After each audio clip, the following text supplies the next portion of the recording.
Don't look at me with those eyes. I know you're going to make me go deeper into this topic as we start and initiate our very first match here in the Land of Dawn at the M5 World Championships. It's AP Bren up against the Burmese Ghouls.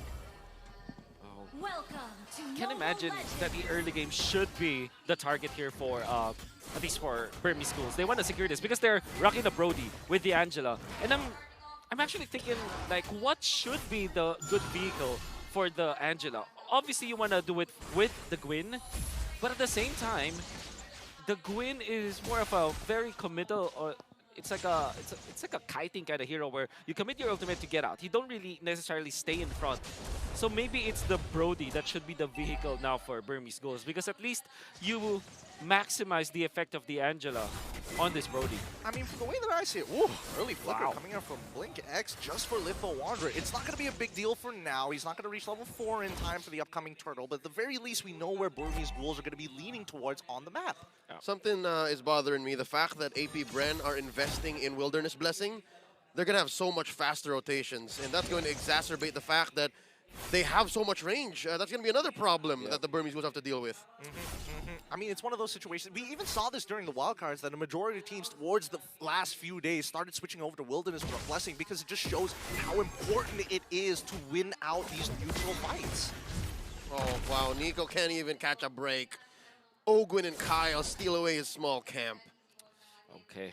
Now, this means that AP Bren are in a very comfortable spot, because I think that they have the better late game. They have the Varia as well as the Pod, very strong in the latter portions of the game. And the fact that they are not getting invaded by Burmese Ghouls, especially this Nolan, I think this is a good sign. But obviously, everything will change come the first turtle fight. And then we cut to Flapteezy, who has to deal with this Uranus, and all he's thinking of is just like, get me out of this lane, please. Let me team fight. Phew, come on over. They do set up for the first turtle. It's Nico first to the scene, pulling it over to their side. Turtle less than half health here. Carbon drawing a line between them and AP Bren. Here we go. Kyle Teasy comes in with the steal. And now Carbon gets Lina in him. Heart Guard committed in already, putting staff to the Ionic Edge. Blink X getting put into position with the final slash. Burmese Ghouls call out back. Rather interesting. I mean, I wouldn't have expected, for the side of Burmese Ghouls, you're expecting the traditional, I'm just going to look for someone to heart guard, we're going to go in, we're going to look for a pick, and then we're going to get back out of there. But I think Burmese Ghouls played that very well. The TZ's down bottom. All right, Carbon's not going anywhere. I'm actually very surprised about AP Bren. I think I will review their early game rotations, because my oh my, how did Kyle TC get level 5, almost level 6 before the turtle happened? 2 minutes to 13, he's already he's just a quarter of XP away from getting into level 6.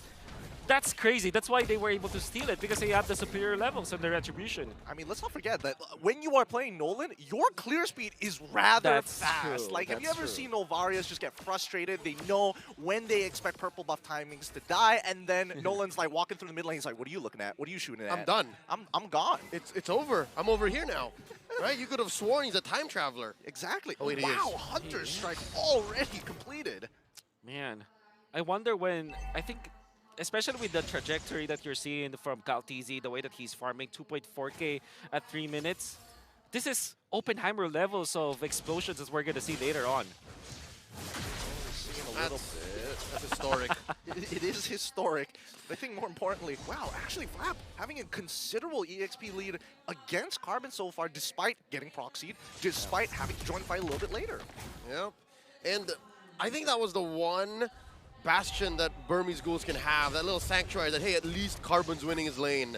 And now they're switching it over. I think they need a little bit more XP on Lina. Where can they actually go with this?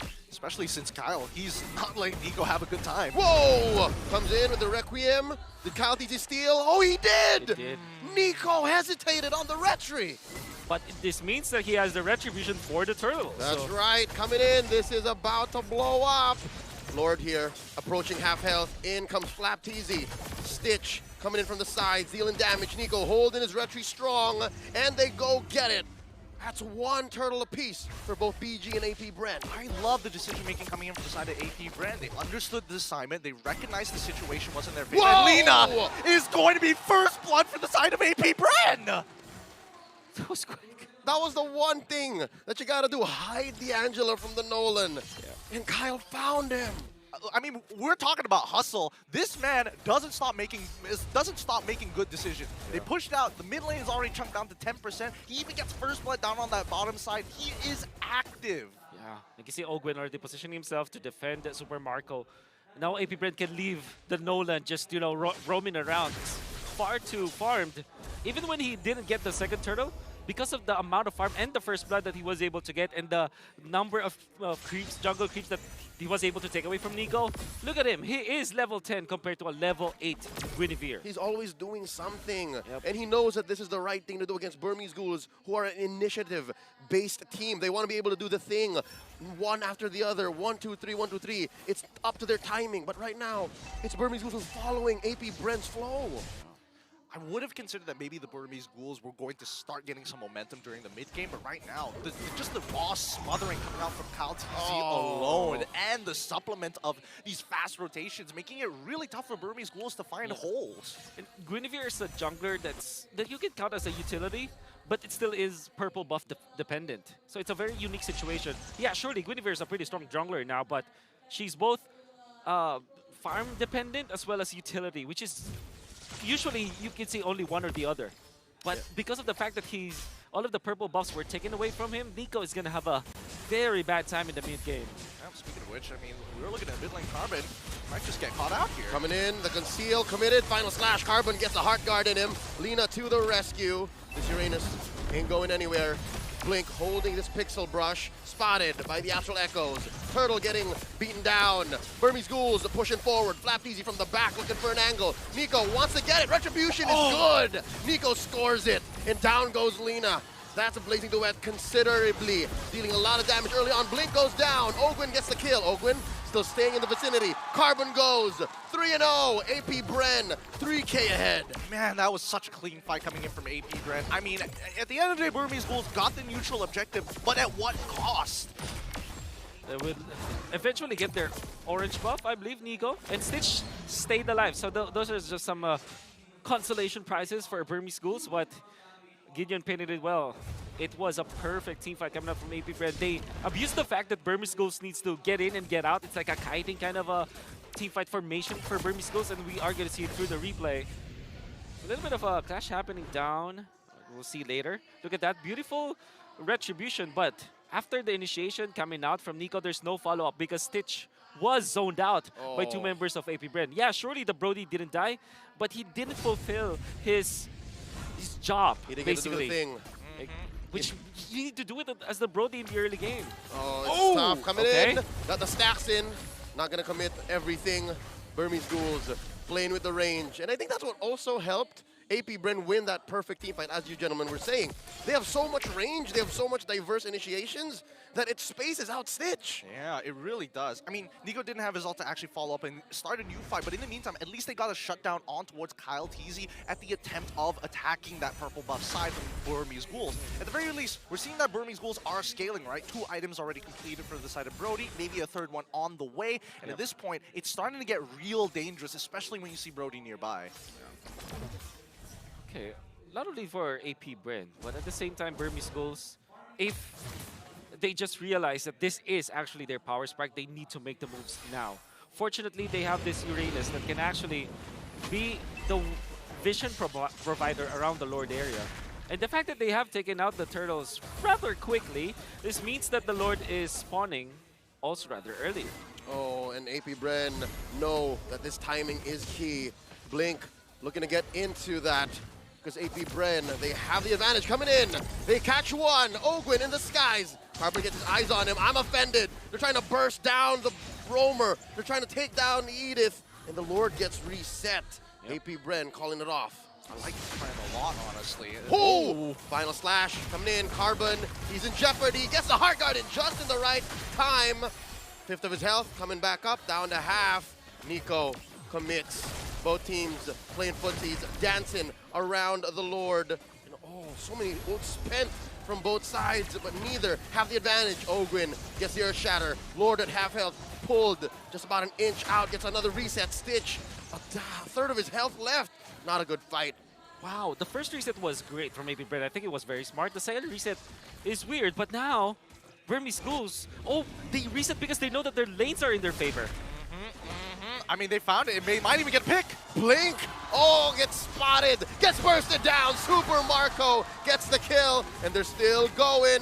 Carbon keeping up, playing footsies with 3. In goes the old count. Easy gets the Lord. This should be a retreat from the Burmese Ghouls, and they get sent down into the ground, but not for long because Carbon's still alive. Oh, gets taken down. Stitch as well in the back line. Few gets him. Flapped Easy punished by Lina, but it's just too little too late. Ooh, what a great bait coming in from Super Marco to actually force in one more kill from the side of the Burmese Ghouls. He was playing on a fine line. What a reset coming out from AP Bren. At first glance, you would think that the second reset was weird, but then if you look at the map, the lanes are going to be pressured against Burmese Ghouls side, and that meant that Burmese Ghouls needed to disperse. And then AP Bren also took advantage of the massive XP difference.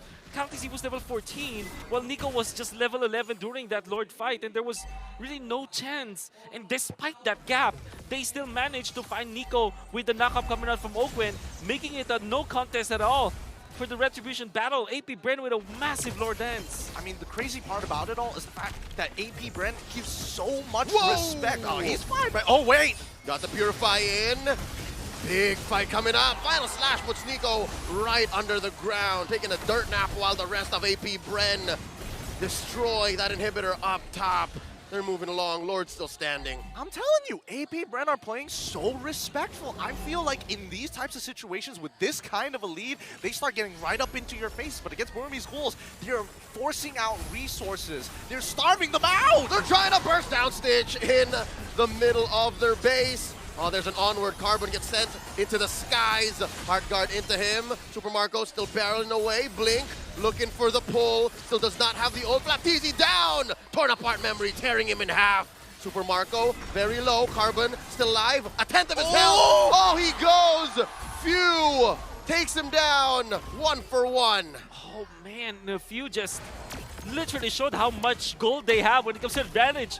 That's just skill number 2, and he gets so much damage with the Impure Rage against the Uranus. And I believe that Carbon is not yet that farmed, especially because he's struggling. I mean, like, he needed to secure the front lines for the team. That meant that a lot of farm might have been taken away from him.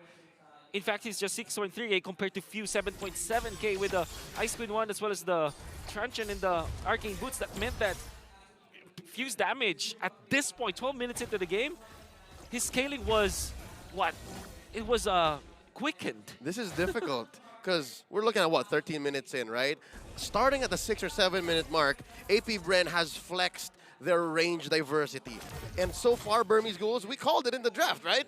They're really only relying on Stitch. Yep. And there's only one way to go about this. They've been trying to put some damage on Carbon with the Heart Guard, and now they're forced to do it. Oh, in a defensive manner, Stitch gets the Heart Guard on him, and they're gonna burst him down. Stitch goes, the first casualty. Now Blink. Oh, Super Marco blasting him, point blank, survives, but only for a second more as Super Marco still eventually gets his man. Nico in the back line trying to take down Flap. Teasy gets him. 2 for 1, the trade so far. Burmese Ghouls back inside their own base. It's Lina and Carbon defending.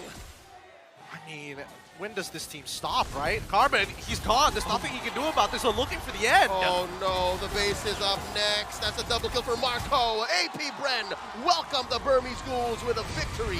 Game 1. Woo, what a game secure coming in from the side of AP Bren. Like, initially it was a back and forth, and then all of a sudden, you feel the growing snowball. You feel the way that they are just smothering you each and every attempt that you make. I felt that they